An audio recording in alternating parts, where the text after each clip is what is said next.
What's going on, guys? Alvarez Performance here, and today I'm going to be putting wheels, spacers, well, wheel spacers, my bad, and shocks all around, along with just like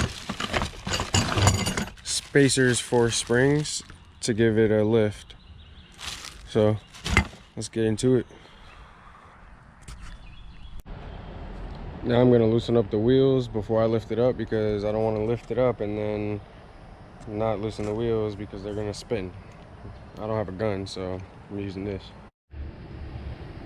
So it looks like all I'm really going to have to do here is drop this off. That's going to help lower it. Take this off. That's going to help lower the suspension.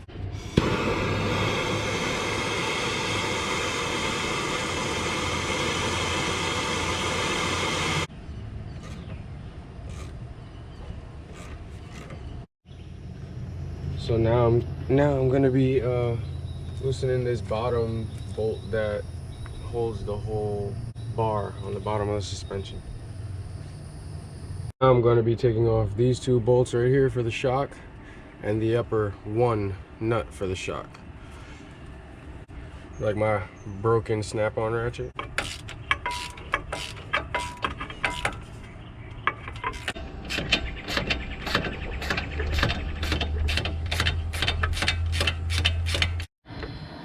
So the top one is just right here underneath the engine, well, the hood I mean, and I already loosened it up, so this baby should come right out. Now I'm about to remove this bracket that holds this line basically in place. This is covering that bolt. So I'm gonna take it off, make it easier, and then that'll release this from being stuck. No, no, no. Bang, bang. Loose, baby, loose.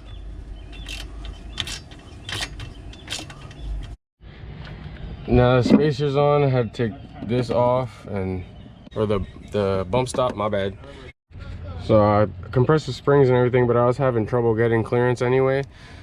So I ended up pulling this bolt out because it was preventing it from dropping lower, and now it just went right in. Now I got everything on. New shock, got the spacer in, wheel hub on, well, spacer slash hub, and I have this bar that I need to put in the track bar right here, and I'm having issues with the angle that it's at, and when I look at the Jeep, the way it's lifted, it's kind of angled a little bit, so I'm going to bring it down and level out the full angle of the vehicle, and it should give me that room. Like, it should bring it up closer so that way I can line up the bolt in the hole. All right, now I'm onto the rear, and it looks like I just need to take off this shock, and it should drop it lower along with the sway bar link here, so that way the diff drops a little lower, and I should be able to get the spring out fine.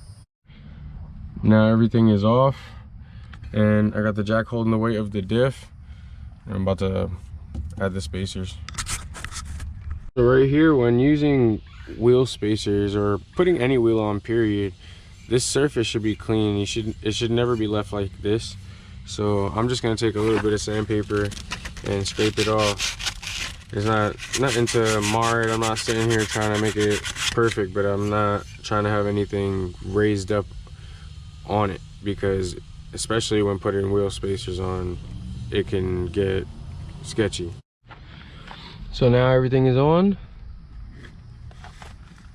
Just time to put the wheel spacer on, put the wheel on, and that's it.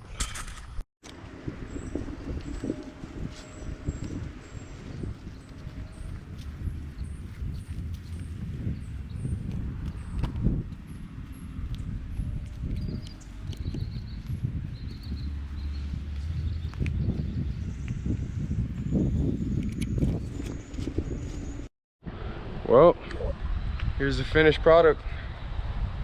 I think it looks pretty good. Definitely better than the factory wheels. Came together real nice.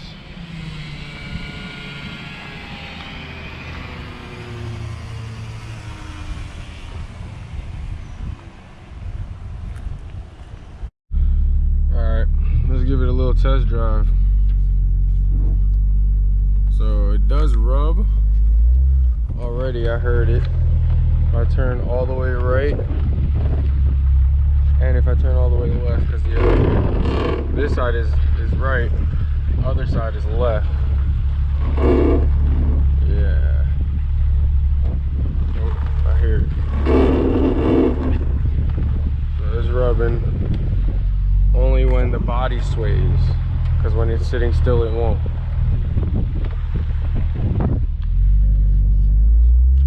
Other than that,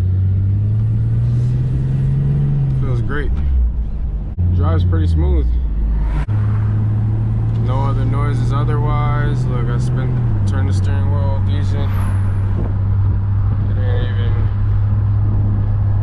ain't even that far off. Not even from lifting it. The alignment's not that bad. I know you guys saw this thing in the back. This thing right here is gonna be the next drift build. But there's a whole nother video for that. Once again, thank you guys for watching my channel. Make sure to like, share, and subscribe, and let me know what you guys think about my videos.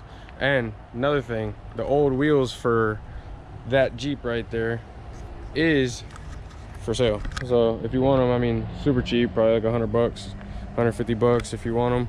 They all hold air, there's nothing wrong with them, it's just upgraded now. So yeah, let me know in the comments if anybody wants them.